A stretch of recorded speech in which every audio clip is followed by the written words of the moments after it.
सूरत गया था।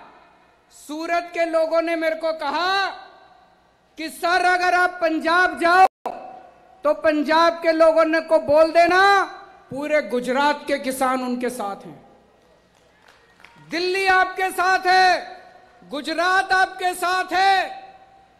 थोड़े दिन पहले मेरी ममता बनर्जी से बात हुई, उन्होंने मेरे को कहा कि वेस्ट बंगाल के सारे किसान आपके साथ हैं।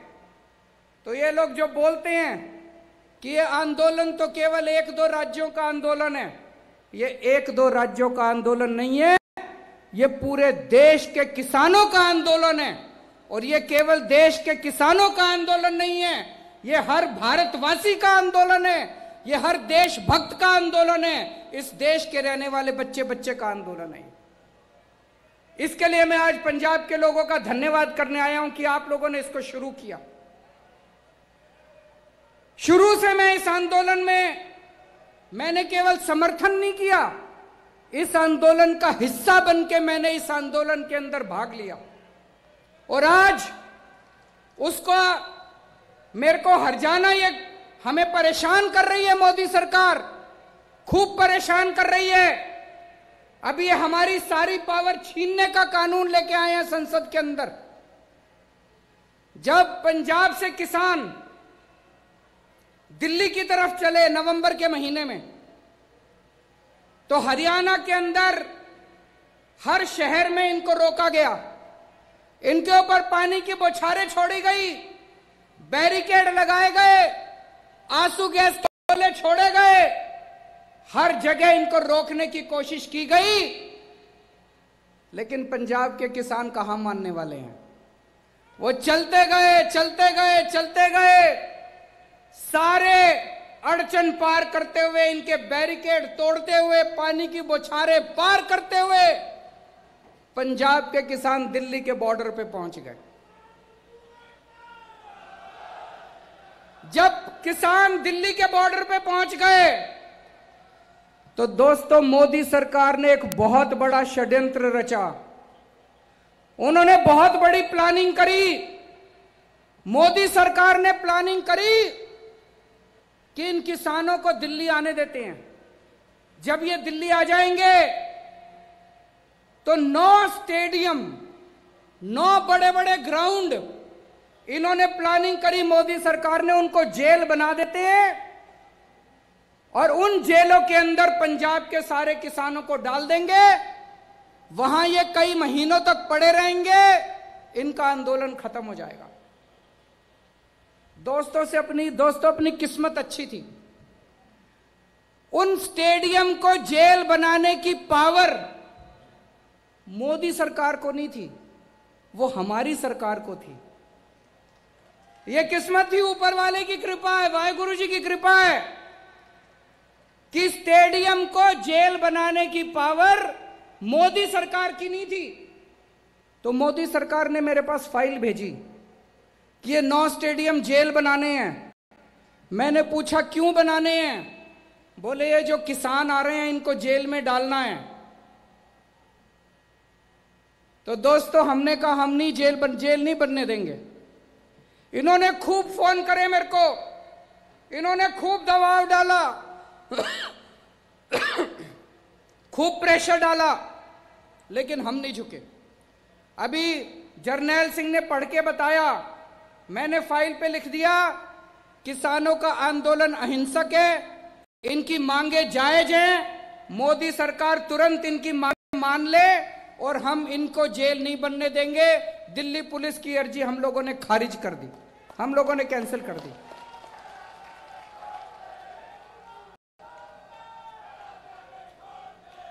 ये इतना गुस्सा हो गए, इतना गुस्सा हो गए मेरे से, मोदी सरकार खूब नाराज हो गई और उसी का नतीजा है पिछले हफ्ते संसद के अंदर मोदी सरकार कानून लेके आई है कि दिल्ली के अंदर अब से सारी पावर केजरीवाल की नहीं होगी, दिल्ली के अंदर अब से सारी पावर मुख्यमंत्री की नहीं होगी, सारी पावर गवर्नर की होगी, एलजी की होगी, सारे निर्णय एलजी लेगा।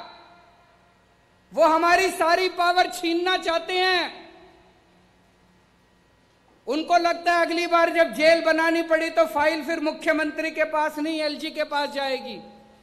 पर दोस्तों चिंता मत करना, आपका बड़ा भाई, आपका बेटा, मैं वहां पे लड़ रहा हूं इन लोगों से, 6 साल से लड़ रहा हूं। मेरे को पता है इनसे कैसे लड़ना है।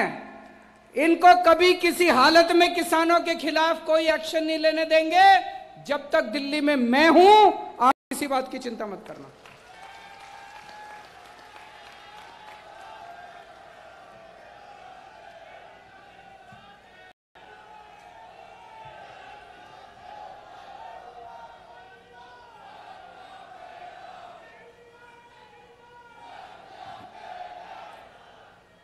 जब आंदोलन, जब बॉर्डर पे किसान आके रुक गए, उनकी सेवा करने के लिए हमारे सारे एमएलए, जितने एमएलए बैठे हैं, पंजाब के सारे एमएलए, हमारे एमपी भगवंत मान साहब, हमारे दिल्ली के सारे एमएलए, दिल्ली के सारे एमपी, सबने वहां जाके सेवादार की तरह सेवा की। मैंने सबको बोल दिया, वहां जाओगे पार्टी का झंडा नहीं लेके जाना, पार्टी की टोपी नहीं पहन के जाना, पार्टी का नाम भी नहीं लेना, केजरीवाल का नाम भी नहीं लेना। सेवादार बनके, वाहेगुरु जी का नाम लेके किसानों के बीच में जाके सेवा करना। इन्होंने सबने जाके रोज सेवा करी, और भी बहुत लोगों ने सेवा करी, केवल हमने नहीं। वहां पे और बहुत सारी जत्थेबंदियां हैं, सब लोग ने लंगर लगा रखा है। हमने दिल्ली सरकार की तरफ से वहां सारा पानी का इंतजाम करा, टॉयलेट का इंतजाम करा, हमने वहां पे लंगर का इंतजाम करा। फिर कई बच्चे आए एक दिन मेरे पास, बोले हमें अपने पिंड में बात करने में दिक्कत होती है, सिग्नल कमजोर है। हमने वहां पे फ्री वाईफाई का इंतजाम करा दिल्ली सरकार की तरफ से। जो जो हम कर सकते थे हमने किया। तो एक दिन आपने अखबार में पढ़ा होगा, मैंने सोचा मैं भी सिंगू बॉर्डर पे जाके किसानों से मिलके आता हूं। जब मैं अपने घर से निकला तो दिल्ली पुलिस ने मेरे को रोक लिया। दिल्ली पुलिस मेरे अंडर में नहीं आती, दिल्ली के मुख्यमंत्री के अंडर में नहीं आती। मेरे को मेरे घर के अंदर नजरबंद कर दिया, मेरे को 24 घंटे घर से नहीं निकलने दिया ताकि मैं सिंगू बॉर्डर पे जाके किसानों से ना मिल सकूं। लेकिन दोस्तों मुझे कोई परवाह नहीं है, ये जो मर्जी अत्याचार करें, आप लोगों का लड़ाई, आप लोगों की लड़ाई जायज है, आपकी मांगे जायज हैं, आप सच्चाई के रास्ते पे चल रहे हो, अंत पंत में जीत अपनी होगी।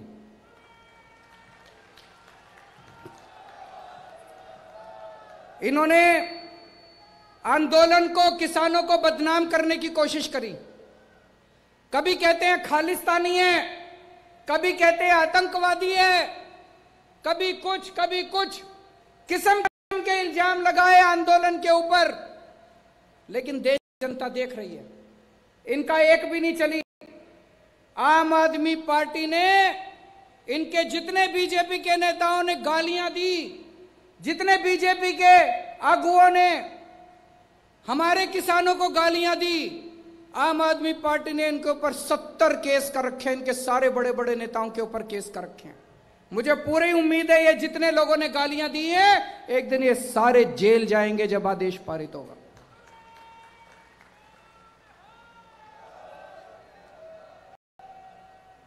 दोस्तों 70 साल से इस देश के अंदर किसानों के साथ अन्याय हो रहा है, किसानों के साथ ज्यादती हो रही है। 70 साल से इतनी पार्टियां आई, लेकिन किसानों को धोखे के अलावा कुछ नहीं मिला।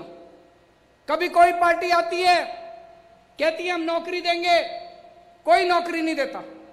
कभी कोई पार्टी आती है, कहती है हम कर्जा माफ करेंगे, कोई कर्जा माफ नहीं करता। लेकिन दोस्तों ये तीनों कानून हैं, ये तीनों कानून ऐसे हैं कि अगर ये लागू हो गए तो किसानों का कुछ नहीं बचेगा, ना उनकी जमीन बचेगी, ना उनकी खेती बचेगी। ये खेती उठा के बड़े बड़े पूंजीपतियों को, इनके जो दोस्त है, 3-4 दोस्त है, उनको उठाने की पूरी तरह इन्होंने तैयारी कर रखी है। आज से 4 साल पहले जब पंजाब में चुनाव हुआ था तो कैप्टन साहब ने भी बड़े बड़े वादे किए थे कि नहीं किए थे? कैप्टन साहब ने कहा था स्मार्टफोन दूंगा, जिस जिसको स्मार्टफोन मिल गया जरा हाथ खड़ा करके दिखा दो, अपना फोन दिखा दो। कैप्टन साहब ने जिस जिसको स्मार्टफोन दिया है, किसी को नहीं मिला। कैप्टन साहब ने कहा था किसानों का लोन माफ करूंगा, कर्जा माफ करूंगा। किस किस का कर्जा माफ हो गया, जरा हाथ खड़ा करके बता दो। कैप्टन साहब ने कहा था बुढ़ापा पेंशन 2500 रुपए महीना करूंगा। जितने बुजुर्ग बैठे हैं, जिस जिसके 2500 रुपए हो गए, जरा हाथ खड़े करके बता दो। कैप्टन साहब ने कहा था हर घर में नौकरी दूंगा। किस किस को नौकरी मिल गई, जरा हाथ खड़े करके बता दो। आज ये मैं कार्ड लेके आया हूं, ये कैप्टन साहब ने ये कार्ड बांटे थे, नहीं बांटे थे? इस पे लिखा है बेरोजगारी भत्ता कार्ड, बेरोजगारी भत्ता कार्ड। इस पे लिखा है कैप्टन ने सौं चुकी, हर घर एक नौकरी पक्की। कैप्टन ने सौं चुकी, हर घर एक नौकरी पक्की। किस किस को नौकरी मिल गई? दोस्तों ये कार्ड, कैप्टन साहब ने ये कार्ड 20 लाख लोगों के घर में बांटे थे। 20 लाख नौजवानों को ये कार्ड दिया था। कैप्टन साहब ने कहा था मेरे को वोट दे दो, मेरी सरकार बन गई तो मैं नौकरी दूंगा। ये कार्ड ले आना, कार्ड दिखा के मैं नौकरी दे दूंगा। आज पंजाब के युवा उनके घर के चक्कर काट रहे हैं, एक आदमी को नौकरी नहीं मिली। मेरी आप लोगों से निवेदन है, ये कार्ड फेंकना मत, ये कार्ड रखे रखना। रोज सवेरे उठ के इस कार्ड को निकाल के देखना, यह आपको याद दिलाएगा कि आज से 4 साल पहले एक आदमी आपको धोखा देके वोट देके चला गया। ये कार्ड आपको याद दिलाएगा कि किस तरह से कैप्टन साहब ने आपको झूठ बोल के वोट लिया। ये कार्ड फेंकना मत। अगले 1 साल तक रोज सवेरे उठ के ये कार्ड देखना।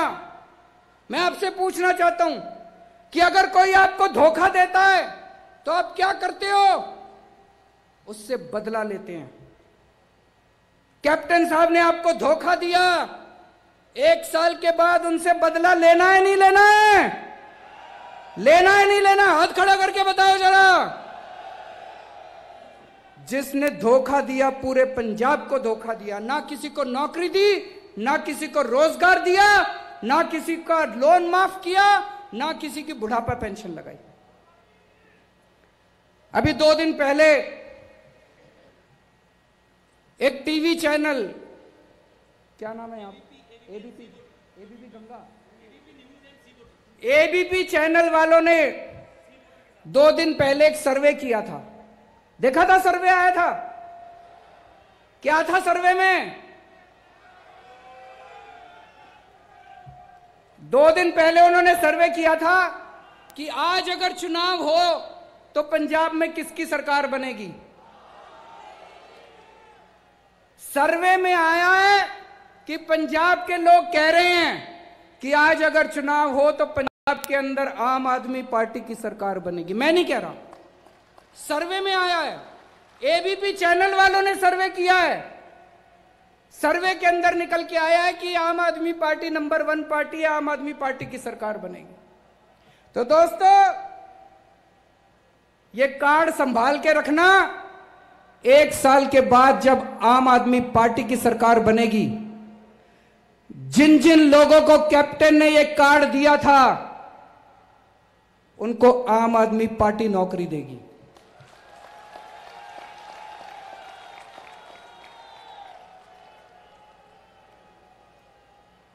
जिन जिन लोगों को कैप्टन ने ये कार्ड दिया था, जब तक नौकरी नहीं मिल जाती तब तक आम आदमी पार्टी की सरकार आपको बेरोजगारी भत्ता देगी।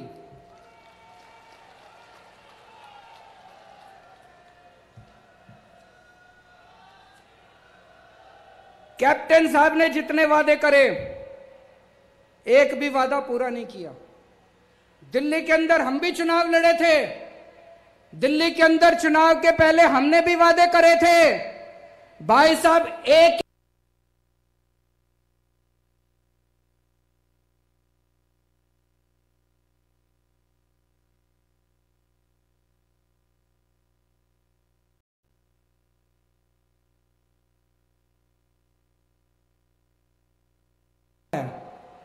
दिल्ली में 24 घंटे बिजली आती है, कोई पावर कट नहीं लगता, 24 घंटे बिजली आती है। और बिजली का बिल कितना आता है? ये मैं देख रहा हूं कई लोगों को यकीन नहीं हो रहा। मैं देख रहा हूं कई लोगों के चेहरे फट रहे हैं अभी, उनको समझ नहीं आ रहा रे ऐसे कैसे हो सकता है, बिजली का बिल 0 कैसे आ सकता है। भाई साहब, दिल्ली में 73% लोगों का बिजली का बिल 0 आता है। उनके घर बिजली का बिल नहीं आता, उनके घर बिजली का बिल नहीं आता, 24 घंटे पे आती है। चमत्कार है ये। और पंजाब के अंदर इतना बिजली का बिल आता है। तो दिल्ली के अंदर अगर 24 घंटे बिजली आती है, दिल्ली के अंदर 0 बिजली का बिल आता है, पंजाब में बिजली का बिल 0 होना चाहिए नहीं होना चाहिए? ऐसे नहीं होगा, जोर से बोलना पड़ेगा।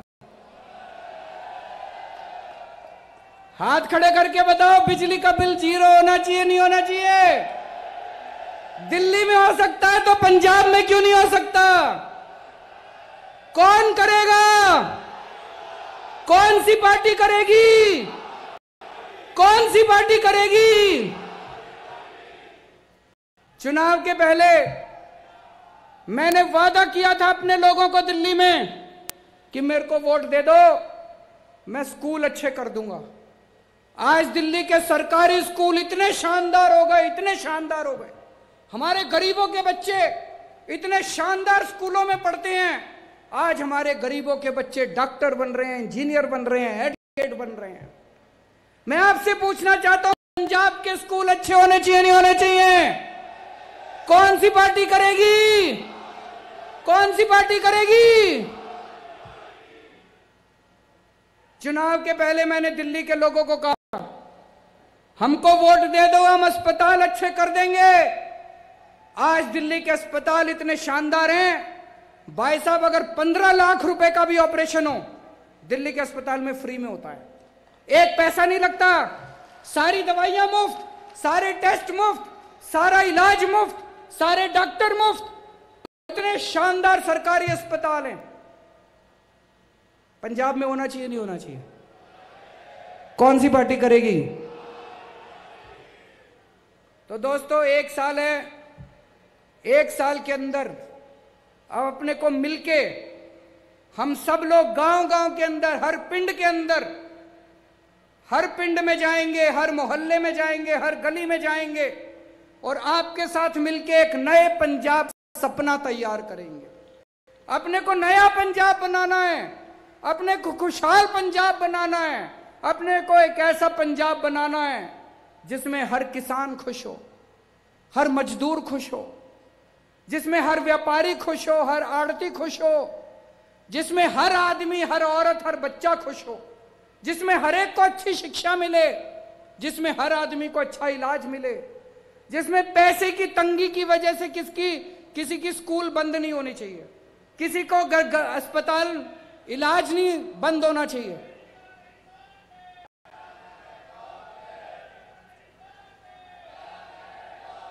तो हम सब लोगों को मिलकर एक ऐसा पंजाब बनाना है। अगले 1 साल में हम सब मिलकर एक ऐसे पंजाब का सपना तैयार करेंगे। उसके बाद आम आदमी पार्टी की सरकार आएगी और आपके साथ मिलके पंजाब को एक नया पंजाब बनाएंगे, खुशहाल पंजाब बनाएंगे। एक बार फिर से मैं पंजाब के किसानों को कहना चाहता हूं, पंजाब के लोगों को कहना चाहता हूं, हम तन मन धन पूरी तरह से, मैं, मेरी पार्टी, मेरी सरकार किसानों के साथ है और जब तक ये तीनों कानून मोदी सरकार वापस नहीं लेती, हम चैन से नहीं बैठेंगे।